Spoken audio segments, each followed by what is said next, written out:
আসসালামু আলাইকুম। আশা করি সকলে ভালো আছেন। আলহামদুলিল্লাহ, আপনাদের দোয়ায় আমিও ভালো আছি। কিন্তু 2 দিন ধরে ভিডিও দিতে পারি না বলেই আপনাদের কাছে সকলের কাছে আন্তরিকভাবে দুঃখিত।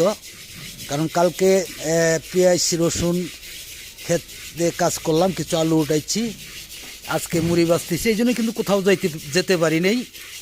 আশা করি আপনারাও সকলেই হাতে ভাজা মুড়িগুলা খাবেন, কেমিক্যালের মুড়িগুলা কেউ খাবেন না। কারণ অসুখ বিসুখে সকলেই জর্জরিত বাংলাদেশের মানুষ।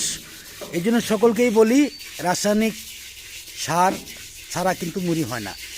রাসায়নিক সার দিয়ে মুড়ি বাজে, এটা যার ফলে অনেকেরই বিভিন্ন অসুখ বিসুখ। রাসায়নিক সার দিয়ে বিভিন্ন শাক সবজি ফলমূল এইগুলি আপনারা খাবেন না, তাহলে আপনাদের ইনশাআল্লাহ শরীর সুস্থ থাকবে, ভালো থাকবে। প্লাস্টিকের জিনিস থেকে যত দূরে থাকতে পারেন সবচেয়ে ভালো হবে ইনশাআল্লাহ। যাই হোক,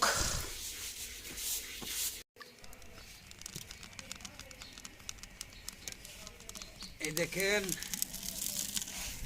আসলে কাজে বিজি আছি রে ভাই।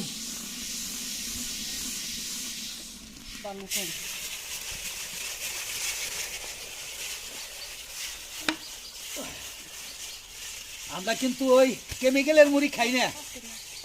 দেখেন, কেমিক্যালের মুড়ি খাওয়া বাদ দিছি, নিজেরাই বাজি নিজেরাই খাই। আপনাদের সবটাই দেখাচ্ছি আজকে। দেখেন কত সুন্দর মুড়ি হয়েছে ইনশাআল্লাহ। কেমিক্যালের মুড়ি কেউ খাবেন না, নিজে একটু শ্রম দিবেন, তাহলেই মুড়িগুলা খেতে পারবেন ইনশাআল্লাহ। দেখতেই তো পাচ্ছেন যে আমরা সবাই মিলেই মুড়ি বাজতেছি বাড়িতে। এই জন্য কোথাও কালকে আজকে ভিডিও করতে যাইতে পারি নেই। আসলে যদি ভালো লাগে ভিডিওগুলা, তাহলে লাইক দিবেন, শেয়ার করবেন, সাবস্ক্রাইব করে বেল বাটনে চাপ দল করে রাখবেন প্রতিদিনকার ভিডিওগুলো প্রতিদিন পাওয়ার জন্য ইনশাআল্লাহ।